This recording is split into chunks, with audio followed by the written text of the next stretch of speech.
ကိုအတွက်အတိတ်နမိတ်ကောင်းတာပေါ့လို့ငါခရိုနီကြော်ကြီးလို့ရေးရတယ်ဆိုတော့လေဟိုငါချမ်းသာတော့မှာပေါ့ဟဲ့လို့မှာတယ်ပြီးတော့အိန္ဒိယအဲ့လိုဒီလိုဟိုခုနပြောတော့ကိုရိုနတ်တွေမဟုတ်ဘူးချမ်းသာတယ်ဆင်းရဲတယ်လည်းမဟုတ်ဘူးဟိုရှင်းပြောရင်ကိုကြိုက်မှသာကိုကြိုက်တာဒီလူတယောက်ဒီဆင်းရဲဒီဖြစ်စေချမ်းသာဒီဖြစ်စေဘာပဲဖြစ်ဖြစ်ရုပ်ဆိုးဒီဖြစ်စေပေါ့ရုပ်ဆိုးဒီဖြစ်စေကိုရဲ့အဓိကစိတ်သဘောထားကောင်းဖို့စ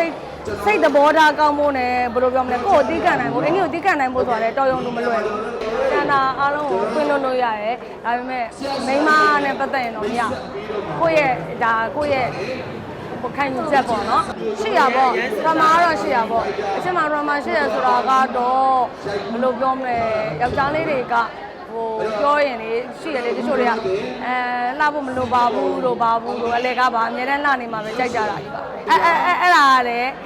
းဟိုဒါအမှန်တကယ်လေအဲ့လိုမျိုးပေါ့ပြီးတော့100% ယုံကြည်100% တော့မယုံကြည်စေချင်ဘူးပေါ့နော်100% ယုံကြည်လိုက်လို့ရှိလို့ရှိရင်သစ္စာဖောက်ခြင်းကိုခန်းရတာပဲအင်းဒီတော့အရင်တော့ဒီလိုဟာမျိုးတွေကိုတေးုံမဆောင်ခဲ့ရဘူးလေဒီတငယ်ချင်းဆိုတဲ့အတိုင်းတာမှာဒါပြောဒီလိုမျိုးဖြစ်သွားတဲ့အခါမှာအခုအချိန်ကြာမှာတကယ်တေးုံဆောင်စစ်တကယ်တေးုံဆောင်တာပေါ့နော်တကယ်တေးုံဆောင်စစ်လိုမျိုးကိုခံယူလိုက်ရတာပေါ့ဘာဖြစ်လဲဆိုတော့ကိုလည်းလုံးနိုင်တယ်ဆိုတဲ့အရာမျိုးလေးတွေပေါ့ငါတော့ဒါမဲ့ဘယ်အောင်ဆိုခက်ခဲတာပဲရှင်သိလားအဲ့ဒီချိန်မှာတေးုံဆောင်တဲ့ခါကျတော့အရင်ကတော့ရေးလေးရလေးနဲ့ပြီးသွားတာမဟုတ်ဘူးလေတေးုံဆောင်ရသေးတာဟုတ်တေးုံဆောင်တဲ့ခါကျတော့ဗန့်ပဲဖြစ်ဟိုချစ်ရေးတရားပဲဖြစ်အများကြီးပဲပေါ့နော်အရာအားလုံးကတော့ကိုယ့်အနေနဲ့သူကတော့ခက်ခဲနေသေးပါလေဟုတ်ဟုတ်ကဲ့ကွာချားတယ်ပေါ့နော်ကွာချားတယ်ဆိုတော့အပြင်မှာတွေ့တဲ့လူတွေကတော့သဘောကောင်းတယ်လို့ပြောကြတာပဲဟိုထဲမှာကတော့နည်းနည်းဟိုဘယ်လိုပြောမလဲသဘောကောင်းတဲ့ character ကတော့နည်းနည်းရှားတယ်နော်ရိုက်ထားတာတွေကဗတ်နေများတယ်လေဗတ်နေများတယ်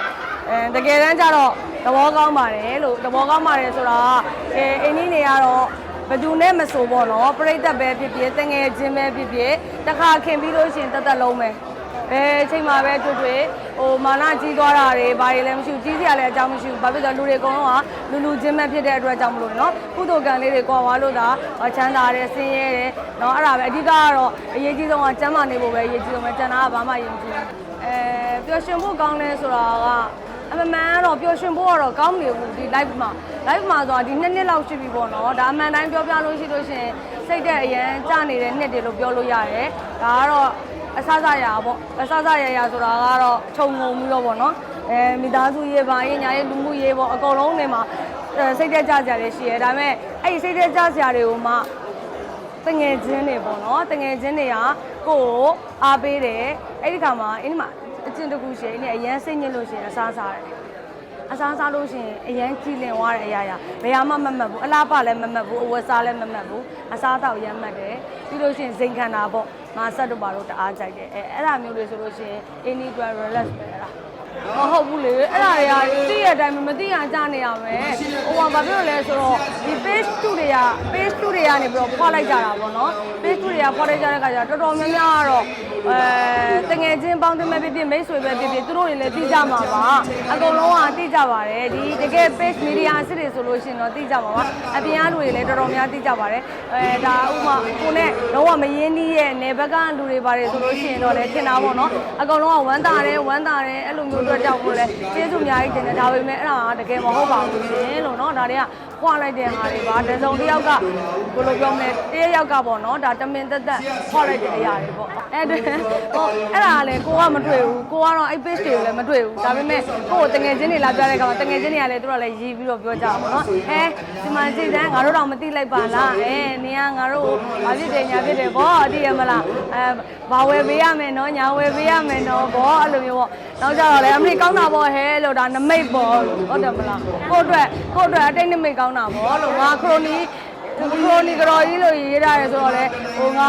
ချမ်းသာတော့မှာပေါ့ဟဲ့လို့ကိုလုံးမကိုကပဲရုံးကန်ပြီးတော့လှုပ်ရှားနေရတာပါဘယ်နာခရိုနီရှိမှာလဲပြီးတော့အိန္ဒိယအဲ့လိုဒီလိုဟိုခုနပြောတော့ခရိုနတ်တွေမဟုတ်ဘူးချမ်းသာတယ်ဆင်းရဲတယ်လည်းမဟုတ်ဘူးဟိုရှင်းပြောရင်ကိုကြိုက်မှသာကိုကြိုက်တာဒီလူတယောက်ဒီဆင်းရဲဒီဖြစ်စေချမ်းသာဒီဖြစ်စေဘာပဲဖြစ်ရုပ်ဆိုးဒီဖြစ်စေပေါ့ရုပ်ဆိုးဒီဖြစ်စေကိုရဲ့အဓိကစိတ်သဘောထားကောင်းဖို့ စိတ်သဘောထားကောင်းဖို့နဲ့ဘယ်လိုပြောမလဲကိုယ်ကိုတီးကန်နိုင်ဖို့အင်းကြီးကိုတီးကန်နိုင်ဖို့ဆိုတာလည်းတော်ရုံလို့မလွယ်ဘူးဘယ်လိုဥစ္စာစိတ်မြန်လို့စိတ်အရင်မြန်စိတ်တအားမြန်တယ်ကြည့်ရင်ဒါအရင်အေးတယ်ဖြစ်ပေမဲ့အမှတ်တေးကြည့်ရစိတ်မြန်တယ်စိတ်တအားမြန်တယ်အရင်အမှန်တေးတအားကြည့်ရကိုယ်လှုပ်ထားတယ်ဆိုလို့ရှိရင်ပိတ်ရတိမှတ်ထားတာဟုတ်တယ်ကိုယ်စိတ်ရှင်နိုင်တဲ့လူမျိုးကဒါပေမဲ့ကိုယ့်ဘော်တစ်ခါကောင်းလာလို့ရှိရင်10ခါလောက်မှတ်မိကိုယ့်ဘော်တစ်ခါကောင်းလာရင်အဲ့လူကိုယ့်ဘော်ကောင်းလာတယ်ဆိုလို့ရှိရင်ကိုကတသက်လုံးမှတ်မိအမှတ်ရတယ်အဲ့လိုမျိုးပေါ့ကိုယ့်ဘော်မကောင်းတာတယ်ဆိုရင်တော့မကောင်းတာသုံးခုဆိုကိုယ့်ဘော်တစ်ခါကောင်းတဲ့အောင်ပြန်ချေပပေးလိုက်တယ်အဲ့လိုမျိုးကျန်တာအားလုံးကိုခွင့်လို့လို့ရတယ်ဒါပေမဲ့မိန်းမနဲ့ပတ်သက်ရင်တော့မရကိုယ့်ရဲ့ကိုခိုင်ယူချက်ပေါ့နော်ဟုတ်တယ်ကိုမကိုပြရမယ်နွယ်ပြရမှာကျန်တဲ့လူမရဘူးကျန်တဲ့အိမ်မိန်းကျန်တဲ့မိန်းမကိစ္စပါညာတစ်ခုတစ်စုံတစ်ခုတော့အဲ့လိုမျိုးတေးလေးပဲဖြစ်ကြီးလေးပဲဖြစ်တစ်ခုခုဆိုလို့တိလို့ကတော့သွားပြီပဲပြီးပြီဝက်သိမ်းသွားပြီရှိရပေါ့ရမာကတော့ရှိရပေါ့အချင်းမှာရမာရှိရဆိုတာကတော့ဘယ်လိုပြောမလဲယောက်ျားလေးတွေကဟိုပြောရင်လေရှိတယ်လေတချို့တွေကလှဖို့မလိုပါဘူးလို့ပါဘူးလို့အလဲကပါအများတန်းလှနေမှာပဲကြိုက်ကြတာကြီးပါအဲ့ဒါကလည်းဟိုဒါအမှန်တကယ်လေအဲ့လိုမျိုးပေါ့ပြီးတော့100% ယုံကြည်100% တော့မယုံကြည်စေချင်ဘူးပေါ့နော်100% ယုံကြည်လိုက်လို့ရှိလို့ရှိရင်သစ္စာပေါက်ခြင်းကိုခမ်းရတာပဲ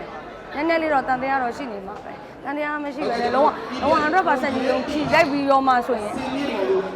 သစ္စာပေါက်သွားရင်2ဆ3ဆပိုခံအဲ့ဒါကြောင့်တန်တရားတော့နည်းနည်းတော့ထားဒီဆရာကြီးကတော့ဒီအင်ဂျီတို့ရဲ့ဒီအောင်တီရုပ်ရှင်တို့လိုကြီးကလှုပ်လှုပ်ထားတယ်ကောင်းကျုံကို